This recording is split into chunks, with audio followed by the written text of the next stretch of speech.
Spider Man Brand New day చూసాక నా first feeling ఏంటంటే ఇది యాక్షన్ మూవీ కన్నా ఎమోషనల్ డ్రామా ఎక్కువ స్పైడర్ మ్యాన్ మూవీ. ట్రైలర్ చూసి ఫుల్ యాక్షన్ ఎక్స్పెక్ట్ చేసి వెళ్తే మాత్రం కొంచెం డిసప్పాయింట్ అవుతుంది. బట్ స్టోరీ కోసం వెళ్తే ఒకసారి డెఫినెట్ గా చూడొచ్చు. రివ్యూ స్టార్ట్ చేసే ముందు ప్లీజ్ సబ్స్క్రైబ్ చేసి ఎంకరేజ్ చేయండి. ఇంకా రివ్యూలోకి వెళ్తే ఫస్ట్ హాఫ్ స్లోగా స్టార్ట్ అయిన పీటర్ పార్కర్ లోన్లీనెస్ ని బాగా ఎస్టాబ్లిష్ చేస్తుంది. మల్టీవర్స్ ఈవెంట్స్ తర్వాత తన లైఫ్ ఎలా మారిందో చాలా నేచురల్ గా చూపించింది. ఈ మూవీ బిగ్గెస్ట్ ప్లస్ ఏంటంటే ఎమోషన్. యాక్షన్ కాదు ఎమోషన్. యాక్షన్ సీన్స్ ఉన్నాయి కానీ డైరెక్టర్ యాక్షన్ మీద ఎక్కువ ఫోకస్ చేయలేదు. పీటర్ పార్కర్ ఎమోషనల్ జర్నీ, తన లోన్లీనెస్, తన సాక్రిఫైజెస్ ఇవే సినిమా హార్ట్. కొన్ని సీన్స్ లో థియేటర్ మొత్తం సైలెంట్ అయిపోయింది. ఆడియన్స్ కూడా ఎమోషనల్ గా బానే కనెక్ట్ అయ్యారు అనిపిస్తుంది. యాక్షన్ గురించి చెప్పాలంటే స్పైడర్ మ్యాన్ మూవీ అంటే మైండ్ బ్లోయింగ్ ఫైట్స్ ఎక్స్పెక్ట్ చేస్తాం. కానీ ఇక్కడ యాక్షన్ క్వాంటిటీ తక్కువ, క్వాలిటీ బాగుంది. Especially high rise building reverse swing shots, skyscraper మధ్య web swimming sequences, aerial camera angles big screen మీద చాలా బ్యూటిఫుల్ గా కనిపిస్తుంది. కొన్ని షాట్స్ అయితే వాల్ పేపర్ రేంజ్ లో ఉంటాయి. బట్ మళ్ళీ చెప్తున్నా, హెవీ యాక్షన్ ఎంటర్టైనర్ ఎక్స్పెక్ట్ చేయకండి. యాక్షన్ కన్నా డ్రామా అండ్ ఎమోషన్ కి ఎక్కువ ఇంపార్టెన్స్ ఇచ్చారు. ఇంకా పర్ఫార్మెన్స్ కి వస్తే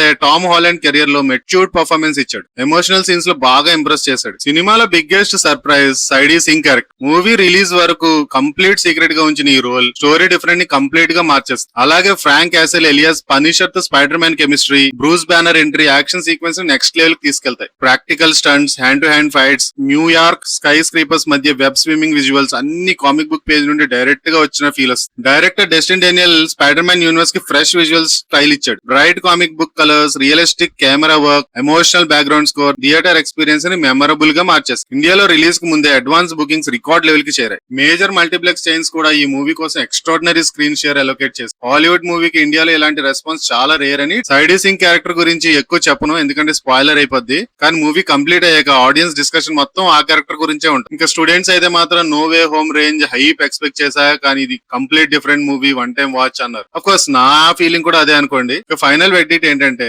spider Man Brand New Day ఒక decent emotional super hero drama. Action lovers కి కొంచెం లెస్ అనిపించవచ్చు, కానీ పీటర్ పార్కర్ క్యారెక్టర్ గ్రౌండెడ్ గా చూడాలనుకుంటే మాత్రం తప్పకుండా వెళ్ళి చూడండి. నా రేటింగ్ 2.5/5. సినిమా ఎక్స్ట్రాడినరీ అని చెప్పలేను, అలానే బ్యాడ్ మూవీ అని కూడా చెప్పలేను. One time watch definite. Spider man fan అయితే థియేటర్ ఎక్స్పీరియన్స్ కోసం ఒకసారి చూడొచ్చు. కానీ ట్రైలర్ చూసి full action block busters expect చేస్తే మాత్రం కొంచెం డిసప్పాయింట్ అయ్యే ఛాన్స్. మీరు ఆల్రెడీ సినిమా చూస్తే మీ రేటింగ్ ఏంటో కమెంట్స్ లో చెప్పండి. ఈ emotional version of spider man మీకు కనెక్ట్ అయిందా, లేక ఎక్కువ యాక్షన్ మిస్ అయ్యారా? తప్పకుండా కమెంట్ చేసి చెప్పండి, మర్చిపోద్దు. ఈ videos please like, share and subscribe.